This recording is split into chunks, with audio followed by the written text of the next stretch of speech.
Miről szól az Obsession? Valami kattos big el se tudja dönteni, mit akar. Hát spoiler alert, nem. Viszont annyira nem, hogy amikor utána olvastam, hogy ki mit gondol erről, mármint néztem róla mások TikTok videóit, konkrétan meglepődtem azon, hogy valakinek ez egy ilyen megfejtés volt, hogy a Nikki ő a valódi áldozat. Nyilván Desiree, ő rátették a megszállottság rontását. Értem én, hogy mi igazából a Bear szempontjából nézzük az egész filmet, és csak egy icipicit látunk bele Nikkibe, amikor pont, hogy ki tud szakadni ebből a friki Nikki mentalitásból. De most komolyan, ha valaki azt gondolná, hogy ő a főgonosz és szegény Bear ennek az egésznek az ártatlan elszenvedője, én nagyon kíváncsi vagyok erre a nézőpontra, hogy ezt hogyan éled meg. Szóval mindenfélét nézelődtem ezzel kapcsolatban. Igen, nagyon ott volt, hogy ez a férfi magányosságról szól.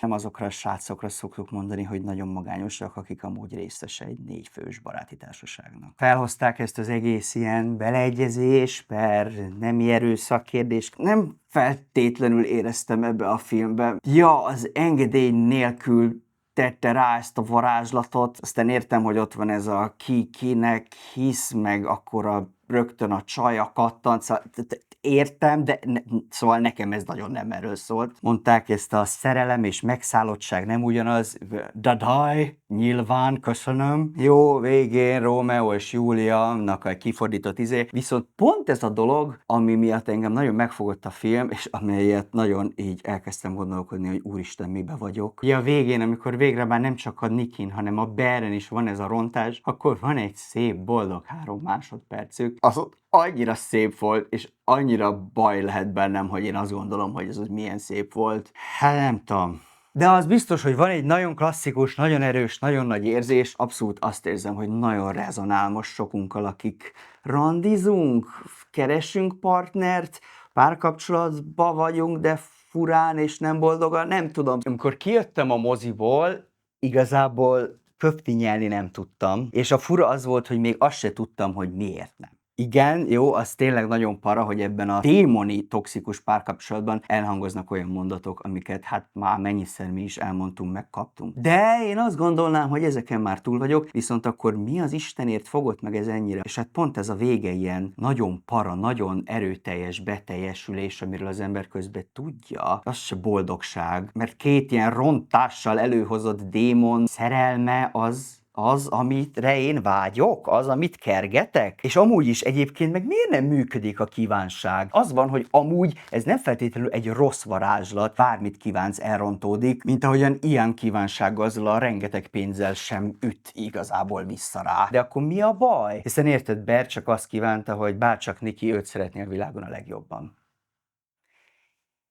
És az van, hogy amikor ezen gondolkodtam, egyszer csak így, úristen, hát ez erről szól, hogy azt kívánja, hogy őt szeresse a legjobban. Ami milyen szép gondolat, és mennyire jól esik, ameddig rá nem jössz, hogy magánál is jobban. És nekem ez a film pont erről szól, hogy az a para, hogy mennyien vagyunk ilyen párkeresési fázisban. Nem tudom ezt szépen becsomagolni, a modernkori randizásnak ez a legnagyobb problémája, hogy olyan embereket keresünk, akik jobban szeretnek minket, mint akár saját magukat. Nyilván nem így fogalmazzuk meg, csak ugye ez a nem akarok megállapodni meg, keresek nagyon magam mellé valakit. Hihetetlen mennyiségű önhazugság van abban, hogy magad mellé keresel valakit, mert ez így tényleg jól hangzik, de az van, hogy valójában egy párkapcsolatban 2 ember egy egységet alkot. Ez az, amit szerintem ez a film remekül bemutat. De ez a tipikus esete, hogy nem biztos, hogy olyat akarsz, akivel te igazán jól passzolsz össze. És aztán itt most olyan hihetetlen zsákot lehetne kinyitni a baggage-einkből és a különböző érzelmi mechanizmusainkhoz, és hogy ki mit hisz szerelemnek, és milyen sémakövetés, és kihez hogyan kapcsolódunk, és de hát érted, nincs tökéletesebb példa ennél, mint hogy ott van Bearnek Sarah, akik egyébként tök cukik lennének, és tökre jól passzolnának egymáshoz, csak hát nem ő a legjobb csaj. Mert érted, a Nikki az olyan kis, olyan kis szeszi, az úgy visszaszól, az olyan, lehet érte oda lenni. Sőt, igazából a filmben pont ez a dinamika iszonyatosan izgalmas, hogy a Bear teljesen oda van a Nikkiért, és aztán kíván egy ilyet, hogy gyakorlatilag ez forduljon meg. És hát kiderül, hogy milyen az, hogyha tényleg valaki oda van a másikért, és akkor kiderül, hogy igazából a Bear annyira nem is volt oda a Nikkiért, csak hát mit mondjunk, egy elég jó bula, és hát a tipikus ilyen friendzone-os szituáció, amikor az van, hogy iszonyatosan idealizálsz valakit, és neked az lesz a hobbid, hogy oda vagy érte. Rögtön felveszed a telefont, ugrasz azonnal egy olyan nyakláncért, amit ő éppen elhagyott, és hát ahogy megyünk bele szépen a sztoriba, és lesz oda Nikki Bearért, hát derül ki, hogy amúgy nagyon nehéz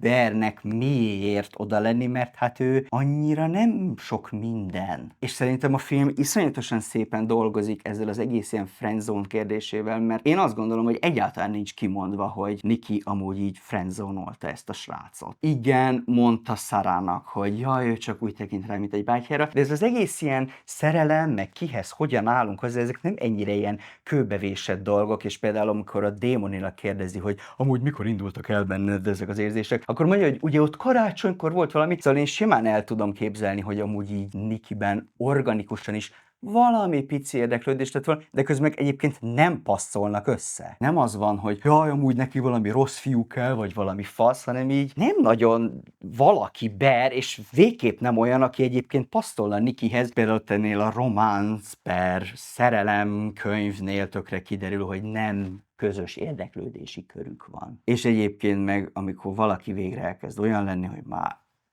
tudja kezdeni értékelni magát, akkor nem is hajt olyanokra, akik friendzone-ba teszik, mert az van, hogy egyébként olyan emberekkel töltünk időt, akikkel amúgy szeretünk időt tölteni, és hogyha bennünk elindul valami érzelem, és ők ezt nem viszonozzák, akkor sincs ezzel semmi baj, hiszen amúgy szeretek vele időt tölteni, viszont akkor másfajta energiákat fogok ebbe beletenni. Ha, itt van a megoldás. De hát ugye erről semmiféle kommunikáció sincs, sőt, az volt az első gondolatom, hogy úristen, ebben a filmben mennyire nem kommunikál senki senkivel, senki nincs rendben, senki nem oké, és senki nem úgy viselkedik, mint ahogy egy nagykönyvben annak lennie kéne. Azt hiszem, azt nem kell tisztázni, hogy Bear mit csinált.